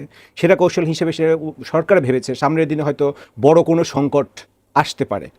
সেই আশঙ্কায় সে রেশনিং শুরু করেছে, সাপ্লাই কমিয়ে দিয়েছে, পাম্পে আপনার সরবরাহ কম, সো প্রতিযোগিতা এখানে বেশি, কে কিভাবে আগে নিতে পারে। এর ভিতরে আবার দেখা যাচ্ছে কেউ কেউ আপনার লাইনে না দাঁড়িয়ে এক্সট্রা ফ্যাসিলিটিজও নিচ্ছে। আবার এদিকে আপনি শুরুর আগে বলছিলেন এসএসসি পরীক্ষা শুরু হয়েছে, গ্রামে লোডশেডিংও বেড়েছে, গ্রামকে অন্ধকারে রেখে শহরে কোন রাজপ্রাসাদ আলোকিত করা হচ্ছে। এখানেও সরকার তার সেরা কৌশলী নিয়েছে, রাজধানীকে রক্ষা করতে গ্রাম থাকুক অন্ধকারে। সব কিছু মিলিয়ে দেশের অর্থনীতি আসলে কেমন আছে, কোন দিকে যাচ্ছে, জনগণ কেমন আছে? তেলের লাইনে তো আমিও যাই, আমার একটা নিজস্ব টমটম আছে, পেনশন বিক্রি করে কিনেছিলাম। পেনশনটা বিক্রি করে ফেলছি মানে না নিয়ে, তো টমটমটা কিনলাম, নিজে চালাই। তো আমি লাইনে তো 3বার 4বার লাইন দিয়েছি, 1.5 ঘন্টা 2 ঘন্টা বসার পরে আর ভালো লাগে না, চলে আসি। তো এটা করে আমার যেটুক ছিল এই পাম্পে যাওয়া আসায় 3-4বার একটু করে, তো ওইটা শেষ হওয়ার ইমিডিয়েট আগে একদিন শুক্রবার সকালে গিয়ে পাম্প তো গেলাম, বললাম যে কী ব্যাপার আজকে কি তেল টেল পাবো, আমি 3 দিন লাইন ধরে পাইনি। তো এই যে আপনাদের বকবকানি ফেসাল ক্যাসাল শোতে আসি, এটাতে আমার 2টা লাভ হয়। একটা লাভ হইলো কিছু যে মজুরি দেন, এটা আমার গা গরম থাকে। আরেকটা লাভ হয় বাইরের লোকজন পথে কাছে দেখলে একটু সালাম টালাম দে, যে আপনার ফেসাল ক্যাসাল দেখছি ভালো লাগছে, আপনি সাহসের সহিত কথা বলছেন, তবে কোন সময় আপনাকে মেরে ফেলে এটা একটু খেয়াল রাখেন। তো ওই পাম্পে আমার একটা সিনে ফেলছি, তাদের কর্মী আর কি, বলে যে তেল তো এখন নাই, আপনারা চিনি, আপনার টক শো দেখছি, আপনি তো এখন খাতির কী করতে পারবেন। আমি একটু ইয়ে করলাম যে ঈদ চাঁদ আসছে, বলে স্যার আপনি জুমার নামাজ পড়ে সোজা চলে এসেন, আমাদের গাড়ি গেছে তেল আনতে। তো সেদিন জুমার নামাজ পড়ে না খেয়ে চলে গেছে, লাইন দিলাম, ওখানে যাওয়ার পরে বলে যে 500 টাকা দেন, ঈদের আগের দিন, সম্ভবত ঈদের আগের শুক্রবার। আমি ভাবলাম বকশিস, আমি হ্যাঁ ঈদের বকশিস 500 টাকা তো দেবো, এটা ভরেন আগে। না বকশিস না, তেলের দিব 500 টাকা। তো পরে আবার আমাকে চেনে আর 2জন এসে বললো যে এই স্যারের চেনো নাকি, ওনারে 500 টাকার তেল দিতেছো। তো মুরগি একজন কাউন্টারে ওই তেলের ডান্ডা একটা দিয়ে ভরে যে এটার সামনে দাঁড়ানো, তো উনিও টাকা এই স্যারের 1000 টাকা দিয়ে দাও। তো 1000 টাকা দিয়েছে, ওইটা দিয়ে এখন চলতেছি। কালকে এসএসসি পরীক্ষা গেছি, গিয়ে ইসিবির এখানে লাইন দেখলাম, আজকেও দেখছি ওই সাপের মতো এইবার দিকে নাইমা ইসিবির সত্তর দিক উইরা তারপরে এদিক দিয়ে আসে। আমার ভালো লাগছে, বিশাল লাইন, ডিসিপ্লিন লাইন। তারপরে আজকে আবার এটা দেখলাম, ওই যে ট্রাস্ট এখান দিয়ে বিজয় সরণির পাশে দিয়ে এটা লাইন দেখলাম, ওই দিকে লাইন আছে।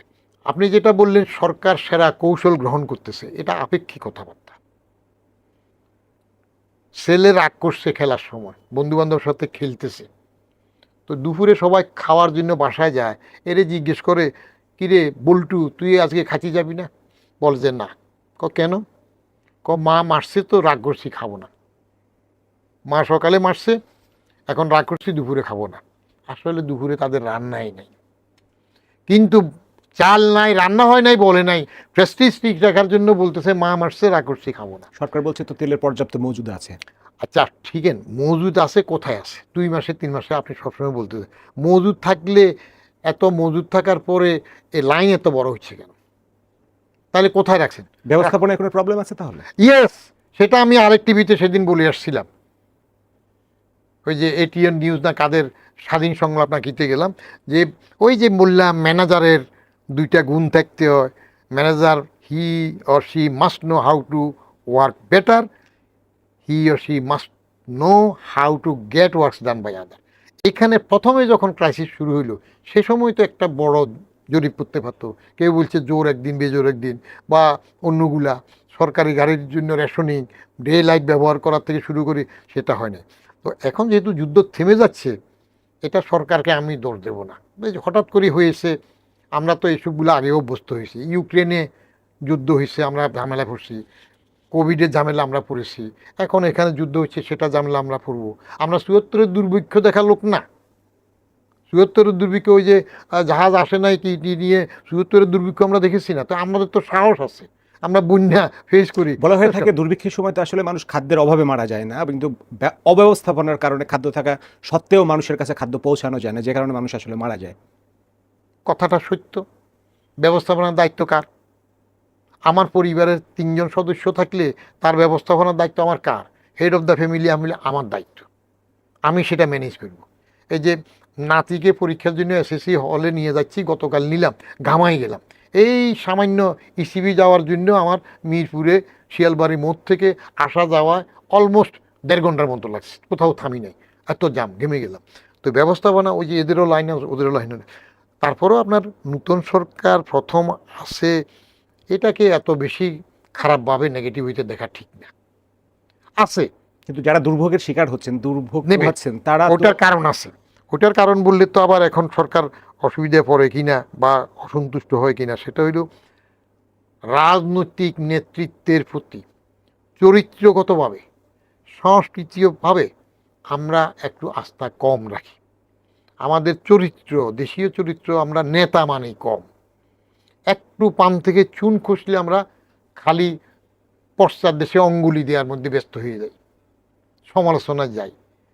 বিশ্ব ক্রাইসিস হবে, গ্লোবাল ভিলেজে, ওখানে হলে এখানে একটা প্রভাব পড়বে, নিজেরা একটু সহিষ্ণু হই, সহনশীল হই, একটু কম ভোগ করি বা রবার দফা মেনে নিই, সেগুলো বুঝতে চাই। আপনি জনগণের কাছ থেকে যৌক্তিক বিহেভিয়ার আশা করছেন, কিন্তু সরকারের পক্ষ থেকে যদি যৌক্তিক বিহেভিয়ার করা না হয়, রেশনাল বিহেভিয়ার করা না হয়, তাহলে অন্য পক্ষ থেকে কি যৌক্তিক বিহেভিয়ার আশা করা যায়? আমি যদি আপনাকে প্রেডিক্ট করতে পারি, আপনিও আমাকে প্রেডিক্ট করতে পারবেন, কিন্তু আপনি যদি ট্রাম্পের মতো আনপ্রেডিক্টেবল হন, তাহলে তো আর গেম চলছে না। There lies the credit of the political party. যে রাজনৈতিক দল জনগণের মন মানসিকতা, তার মনের কথা বুঝতে পারবে না, সেটা কি দশা হবে? পচা শামুকে পা কাটবে। শেখ হাসিনা কি করলো? এ সামান্য একটা কোট আর কেটদানি করতে যাইয়া, গ্রাম্য ভাষায় কেটদানি কয় না, বেদরকারি ওই নাতিপুতির কোটা পর্যন্ত নিয়ে ঝামেলা করে, এটা অন্যেরা সুবিধা নিল না, পরে ওইখান দিয়ে তাবা গরম হইলে অন্যেরা রুটি সেঁকে ফেললো, তাবা গরম করলো কোটা আন্দোলনের এরা। কেমন? তখন কি পরে না হাসিনারে ফেলে দেওয়ার দাবি আসলো? তখন কি এটা ছিল? তখন তো কোটা। তো কোটা আন্দোলনের মধ্যে ফেডিট করতে না পেরে আমি কোটা আন্দোলন দিয়ে 2008 সালের ফেব্রুয়ারিতে প্রথম লেখা লিখছি কলামে, যুগান্তরে, যে কোটা প্রয়োজন নাই, শুধু প্রতিবন্ধী এবং পিছিয়ে পড়া জনগোষ্ঠী, পিছিয়ে পড়া ব্যাকওয়ার্ড সিটিজেন, এদের জন্য 2-5% মধ্যে কোটা, আর কারো দরকার নাই, মহিলার দরকার নাই। কারণ মহিলা মেরিটে সবসময় ছেলেদের থেকে ভালো করতেছে এখন ছাত্রীরা, কোটার দরকার নাই, জেলা কোটার দরকার নাই। আমি ওই তখন লিখলাম, তারপরে প্রেস ক্লাবে কোটার উপরে একটা সম্মেলন করলো ছাত্ররা, সেখানে বক্তব্য রাখলাম, তারপরে কোটার উপর আবার এটাও লিখলাম, কোটা নিয়ে আওয়ামী পাগলামি বন্ধ হোক। এখন কলিমুদ্দি আমরা একটা মানুষ নাকি পাবলিক আমাদের কথা শুনে ওই চেয়ারে যাওয়ার পরে?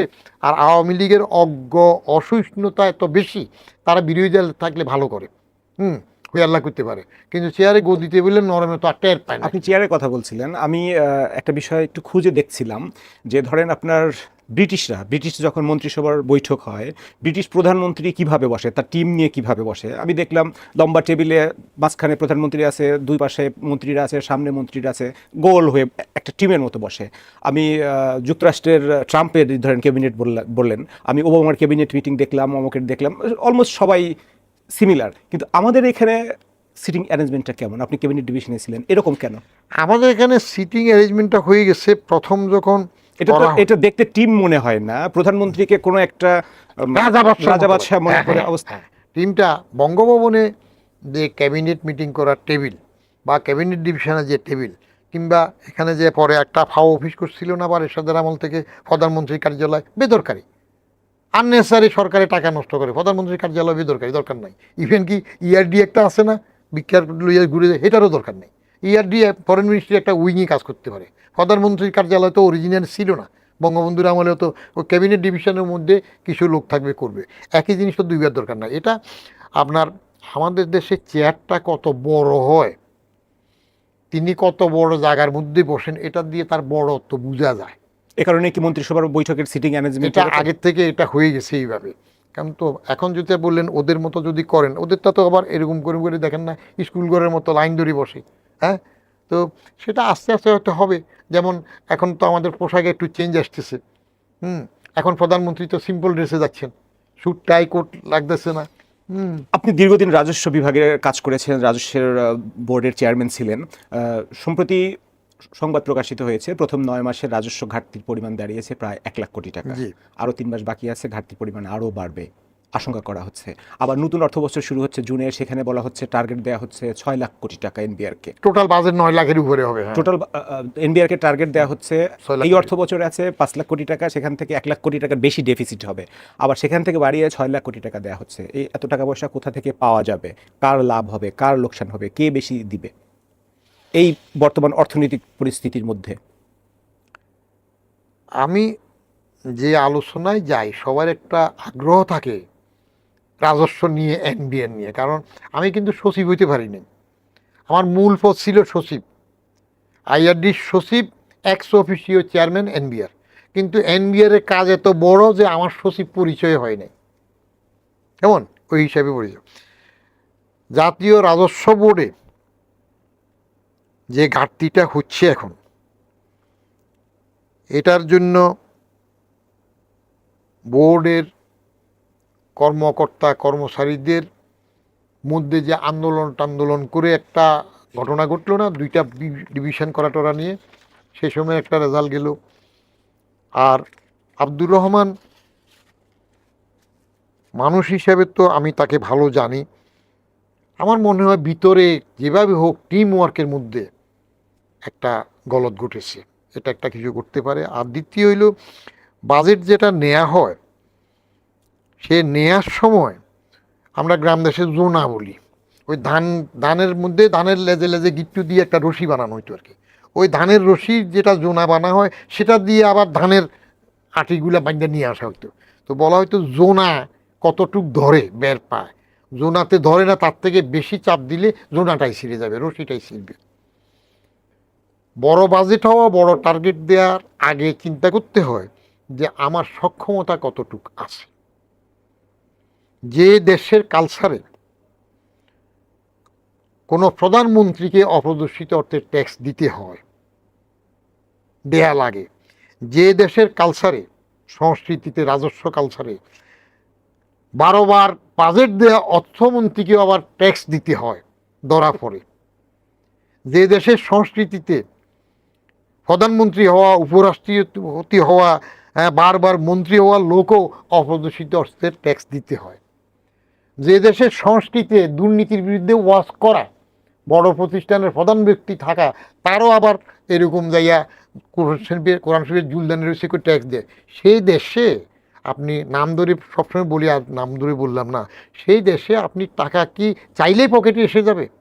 আনার ব্যবস্থা থাকতে হবে। সরকার প্রধান যদি চায়, যে কোনো সরকার প্রধান যদি চায়, বারবার বলি যে আমার 1 পয়সা, ইভেন সিঙ্গেল পাই যদি আমার কাছে ট্যাক্স পাওয়া না হোক, আমাদের সরকারের প্রণীত নিয়ম অনুযায়ী সেটা আদায় করবা। এটা যদি অ্যানাউন্সড হয় নিজের দল থেকে শরীর সব জায়গায়, তাহলে একটা এফেক্ট হবে। কিন্তু রাজস্ব বোর্ডের চেয়ারম্যানের ঘাড়ে কয়টা মাথা যে এটা আমার বাসুরের, দেবরের, ননদের, ছোট ছেলের মেয়ে, তারা একটু ছাড় দিতে হবে। এইবার কি ঘটল? এই যে ইউনূস সাহেবের আমলে তার কি ট্যাক্স ফ্যাক্স নাকি কি হয়ে গেল 666 কোটি না কত। এর আগে তো উনি একবার ট্যাক্স দেওয়া লাগলো, মামলা টামলা করে হাইকোর্ট সুপ্রিম কোর্ট করলেন, করে উনি ট্যাক্স দেওয়া লাগছে। ট্যাক্সের বেলা খাতির কেন হবে? যার থেকে যেটুকু পাওয়া, শুধু দেখা হবে যে আনডিউভাবে, অন্যায়ভাবে বেশি নেওয়া হচ্ছে কিনা। তা আমি ওটা নিতে গেলাম, আমি তো টের পেলাম how many rice in how many paddy, যেই এনাকে ধরলাম ওনাকে ধরলাম, এর থেকে নিলাম। তারপরে ওই যে তথাকথিত সেনা সমর্থিত, আমার বাসায় সেনা নির্দেশিত সরকার, 3 উদ্দিনের সরকার, ফখরুদ্দিন তো আমার বদলিই করে দিল। আমার 36,000 কোটি টাকা ইনহেরিট করেছিলাম, কেমন 2006 36,000 কোটি টাকা রাজস্ব, 3টা মিলিয়ে ট্যাক্স, কাস্টমস, ভ্যাট। পরে আমি 43,850 কোটি টাকা টার্গেট নিলাম, 17% গ্রোথ। এটা নিয়ে তো IMF আমার সাথে মিটিং করার সময় বললো যে 17% তুমি পারবে না, this is very highly ambitious. বলে তুমি যাও, আমারটা আমি দেখবো। আমি দেখতে গিয়ে তো ধরা শুরু করলাম, পর তো এসে গেল। এখনো কি সেই সুযোগ আছে? সুযোগ আছে। বর্তমান অর্থনীতিকে যে আপনার মন্দ অবস্থা বিরাজ করছে, ব্যবসা বাণিজ্য স্লো, সেখান থেকে কি এই বড় অঙ্কের রাজস্ব আদায় করা সম্ভব হবে কিনা আগামী আপনি ব্যবসা বাণিজ্য স্লো হইলে ট্রানজ্যাকশন কি কম হচ্ছে? ভ্যালুসিটি সার্কুলেশন, যেটা ভ্যালুসিটি বা সার্কুলেশন অফ মানি যেটা, সেটা তো থেমে নাই। আপনি তেলের বড় লাইন হচ্ছে, কিন্তু রাস্তায় কি ট্রাফিক জ্যাম হচ্ছে না? আপনি এটা তো প্যারাডক্স বলেন বা কন্ট্রাডিক্টিভ বলেন, তেলের লাইন বিশাল, কিন্তু রাস্তায় কি ট্রাফিক জ্যাম হচ্ছে না গাড়ির? তাহলে গাড়ি চলতেছে কিভাবে? তেল পাচ্ছে, হয়তো চুরি হচ্ছে, অন্যখানে পাইছে, বা বাইরে খোলা বিক্রি হইতেছে, কেউ মজুত করতেছে, দিস ওয়ে আর দ্যাট ওয়ে আসতেছে তো। আমি গ্রামে একজনকে বললাম, কিরে আমি তেল নেওয়ার জন্য কি ওইখানে আসবো নাকি? বলে যে আমরা এখানে তো বাইরের দাম সরকারের এত, এখানে বিক্রি হয় এত, তো ওইটা বেশি বেশি নিতে হইলে আপনার জানাশোনা থেকে ওই একবার 2 লিটার দিলে পরে দিয়ে ঘুরিয়ে এসে আবার 2 লিটার দেবেন। এই যে আমারও তো এখানে বুদ্ধি দিয়েছিল এক পাম্পে, বলে যে আপনি যে 3বার আসছেন আর কেউ তাকাবে নাকি? আপনি একবার আসে নিচ্ছেন, আবার যাই পিছন দিয়ে লাইনে যান, আবার নেন। তো আপনি তেলের বিশাল লাইন হচ্ছে, কিন্তু রাস্তার ট্রাফিক জ্যাম হচ্ছে, তো তাহলে গাড়ি চলতেছে। সরকার রাজস্বের জন্য বাস্তবসম্মত নিলে শুধু বড় বাজেট নয়, অ্যাচিভ করার মতো টিম করবে কিনা, দৌড়বে কিনা, আপনার ট্যাক্সের নেটওয়ার্ক বাড়াবেন কিনা, TIN আছে কত, রিটার্ন জমা দিয়ে কত, তাহলে বাকিগুলো দিয়ে না কেন? আপনি দেয়াইতে পারতেছেন না কেন? কিছু সামাজিক নিয়ম কানুনের বাধ্যবাধকতায়, যে বাড়ি করতে হইলে বা ওইটা করতে হইলে TIN লাগবে, তো TIN নিলেও রিটার্ন দেয় না, কিন্তু নিয়ম হইলেও TIN নিলে রিটার্ন দিতে হয়। তো রিটার্ন না দিলে আপনি তাকে ধরতে পারতেছেন না কেন? ও আমার এখানে এত খাতির কেন? আমি কি বোন বিয়ে দিছি কারো কাছে ট্যাক্স আদায়ের সময়? না কারো বোন আমার কাছে বিয়ে দিছে? আমি পাওনা আছে দিতে হবে, আমি এ কথা বলছি, অন্যরা দেয়। যেমন আমি যেভাবে করেছি, আমি কয়েকজনকে বড় বড়গুলোকে তো ফাঁকি দিলে আমি তাদেরকে কমিশনার দিয়ে ডাকাইতাম না, আমি নিজে টেলিফোন করতাম যে আপনার কাছে কিছু পয়সা পাবো, 1 কাপ চা খেয়ে যাবেন। আসছে, আমি বললাম যে 2.25 কোটি টাকা ট্যাক্স পাওনা হয়েছে, আপনার চার্টার্ড অ্যাকাউন্টে যোগ বিয়োগ হিসাব করতে পারে না। এটা আমার ফাইন্যান্স মিনিস্টার সাইফুর রহমানের সাথে তো যোগ বিয়োগে ভুল করছে, বারবার বাজেট দিল, তারাও তো দেয়া লাগছে, এদিকে একটু সরাইছে, ওইদিকে একটু সরাইছে, মজদুর সরাইছে। হ্যাঁ, খোদ প্রধানমন্ত্রী খালেদা জিয়ারও তো অসদস্য অর্থে ট্যাক্স দেওয়া লাগছে, দিয়েছেন। তো আপনি যদি বের করে চান যে আমি অন্যায়ভাবে নেব না, আমার এই হিসাব, আপনি আমার সাথে বসে বলেন হিসাব ঠিক আছে। বলে যে স্যার কাল 1 সপ্তাহ পরে আসবো, 1 কোটি দিয়ে গেল। কাউকে অসম্মান করা উদ্দেশ্য না, বলারটা না। আবার বললাম যে আরেকবার তো আমার আর কাপ থাকবে না, আর স্যার আরও 1 কোটি দিয়েছে। তখন আমার DG CIC মুস্তাক বললো স্যার আরও 25 লাখ, মানে বাধ্য। আপনি আদায় করতে চান কিনা? শুধু আহরণ হবে, মৌমাছি এইসব বসবে, মধু নিয়ে হবে, আপনাকে এইসব ব্যাপারে খাতির করলে চলবে না। ওইরকম রাজনৈতিক সরকারের সদিচ্ছা, কঠোর বার্তা নিজের দল থেকে সবার প্রতি যদি দেন, দেশ স্বনির্ভর হয়ে, টাকা আছে, টাকা আছে। আপনি ঋণ খেলাপি, বিল খেলাপি, রাজনীতিতে দল খেলাপি, আমার একটা লেখার ক্যাপশন, ঋণ খেলাপি, বিল খেলাপি, রাজনীতিতে দল খেলাপি। আপনি সব খেলাপি করবেন, সংসদ সদস্যের টেলিফোন বিল বকেয়া পড়ে থাকবে, আপনি দেবেন না। মন্ত্রীর বাড়ির মেনটেন্যান্সে টেলিফোন বিল বকেয়া, আপনি দেবেন না, পরে এসে করবেন। তো এইগুলো কেন হবে? কোনো বিল খেলাপি হবে না, ঋণ খেলাপি। তাহলে ইচ্ছা থাকলে উপায় আছে। ইয়েস, অবশ্যই উপায় আছে, উপায় আছে। কারণ আমার মতো বাংলা 5 চেহারার বদিউর রহমান যাইয়া যদি 36,000 কোটি থেকে 43,850 কোটি টার্গেট নিয়ে 47,000 কোটি টাকার উপরে নিতে পারি, তাহলে অন্য পারবে না কেন? বলা হয় তাকে তখন 111 গভর্নমেন্ট, আপনি একটা প্রোটেকশন পেয়েছেন। তো রাজনৈতিক সরকার এখন অর্থনৈতিক অবস্থা তো খারাপ বলা হয়। হ্যাঁ, অর্থনৈতিক অবস্থা তো খারাপ। কিসে খারাপ দেখতেছে? ব্যবসা বাণিজ্য খারাপ, জিডিপি গ্রোথ স্লো হয়ে গেছে। হ্যাঁ, বিশ্ব মন্দাতে যেটা চাপ পড়ে, সেটা চাপ সব দিকে পড়বে, সেটা তো আপনি অ্যাভয়েড করতে পারবেন না। এখানে আপনাকে প্রায়োরিটাইজ করতে হবে।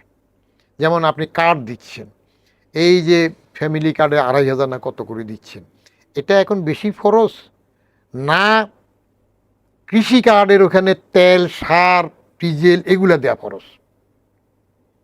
প্রায়োরিটি যদি ঠিক করতে হন, আবার পুঁজি দিয়ে এগুলা দিয়ে ভোটের জন্য সামনে ভোট হবে, এখন তো কিছু দখল করেই ফেলছেন আগাম সিটি কর্পোরেশনগুলা, মেয়র টেয়র কী করলেন না, সামনে যেন এরা ইজিলি এসে যেতে পারে। তো আপনি ওইগুলো দখলের এখন দরকার আছে কি? মানুষের চোখে পড়ে তো। ওই যে তারা ওয়াজ গায় বাজাদের লোক, সরকারের লোকজন ওয়াজ গাজে, আমার বিশ্বস্ত লোক আমি দিলাম। তো আপনার বিশ্বস্ত লোক হইলে আপনি সব সেক্রেটারি বদলাই ফেলেন, সব আপনার বিশ্বস্তগুলো দেন, আবার দলীয়করণ করেন। আপনার বাংলাদেশের ব্যাংকের গভর্নর হাসান মনসুরকে এইভাবে বাইর করে দিলেন, দরকারটা কি আপনার দলীয় লোক দেওয়ার জন্য? বিশ্বস্ত? আরে কাজ করাতে হবে তো। প্রেসিডেন্ট জিয়া তো এটা করেন নাই। প্রেসিডেন্ট জিয়া মেরিট এবং সততা, দক্ষতা এবং সততাকে অনার করেছে। বিড়াল সাদা কি কালো বিষয় না, বিড়াল ইঁদুর ধরতে পারে কিনা।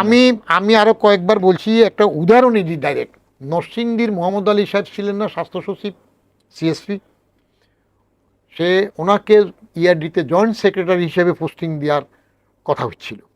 তখন জিয়া সাহেবকে, প্রেসিডেন্ট সাহেবকে তার কাছের কিছু স্যালা চামুন্ড থাকে না, আর তেল মারা আমলা টামলা থাকে, বললো যে তাকে ইয়ারডির মতো জায়গায় জয়েন্ট সেক্রেটারি দেওয়া কি ঠিক হবে? বলে যে কেন নয়? বলে যেহেতু বঙ্গবন্ধু ভক্ত, বঙ্গবন্ধুই তো তারে ফরিদপুরে ডিসি বানিয়েছেন। চিন্তা করেন আমলারা কিভাবে করে, সেলা সামুন্ডারা বলে যে অফিসার কেমন, সততা, বলে যে 100% সৎ, দক্ষতা আনডাউটেডলি দক্ষ। তখন জিয়া সাহেব বলছিলেন, তো তাহলে আমার অসুবিধা কই? বঙ্গবন্ধু হইলে অসুবিধা কি? অফিসার যদি সৎ হয় এবং দক্ষতা যদি আনকুশানো হলো, ওনাকে পোস্টিং দেয়। তখন মুহিত সাহেব, ওই যে বোগাস টোগাস বলা মন্ত্রী ছিলেন না একজন, রাবিশ, হ্যাঁ রাবিশ বোগাস মন্ত্রী, ওই রাবিশ বোগাস মন্ত্রী তখন ইয়ারডি সেক্রেটারি ছিলেন, ওনাকে সেখানে পোস্টিং দিয়েছে। তো এখন আপনি সেটা চাইবেন কিনা, যে ফিটেস্ট লোককে ফিটেস্ট জায়গায় দিবেন কিনা? কারণ at the end of the day আপনি বাস্কেটে তো কাজ চাইবেন। আপনারা কে কত তেল মারলো, কে বেশি বেশি বললো, যে একসময়ের যুবরাজ, একসময়ের ভাইয়া, একসময়ের হাওয়া ভবন, একসময় খোয়াব, সেই চাপটা তো ভুলে যেতে হবে। Now you are the prime minister, গোটা নেশনের প্রাইম মিনিস্টার এবং চেঞ্জ প্রাইম মিনিস্টার। অতএব আপনি সেখানে যদি নিজের কোন আমলের ওই যুগগুলোতে আবার টানায় যান, তাহলে তো অসুবিধা। বদিউর রহমান, আমাদের জিরো সাম গেমের প্রথম শোতে আমাদের সময় দেওয়ার জন্য আপনাকে ধন্যবাদ। আপনি ভালো থাকবেন, নিরাপদে থাকবেন। আল্লাহ তো ভালো রাখছেন, কিন্তু নিরাপদে থাকাটা আমার একা নির্ভর করে না। কারণ আমি সোশ্যাল বিইং, ওই যে বললাম না সকালবেলায় 2 জন পারলে তো আস্তে সরে গেলাম, যে দরকার হলে ধরে ফেলে টেলিফোন করে কয়েকজন নিয়ে আসছে। নিরাপদ থাকাটা রাষ্ট্রের নিরাপত্তা ব্যবস্থার উপর নির্ভর করবে, সোসাইটির উপরে নির্ভর করবে, পলিটিক্যাল পোলারাইজেশনের উপর নির্ভর করবে। এই যে আমার কথা পছন্দ হইল না, বাইরে হওয়ার পর আমার পথে গুলি করে দিবে, তো আমি নিরাপদ কেমনে থাকবো? কুল্লে খালাস করে দিবে। সেই জন্য নিরাপদ থাকাটা পুরো নিজের উপর নির্ভর করে না, তবে ভালো থাকাটা ইনশাল্লাহ আমার উপর নির্ভর করে, আমি ভালো আছি। ধন্যবাদ আপনাকে। Happy the man.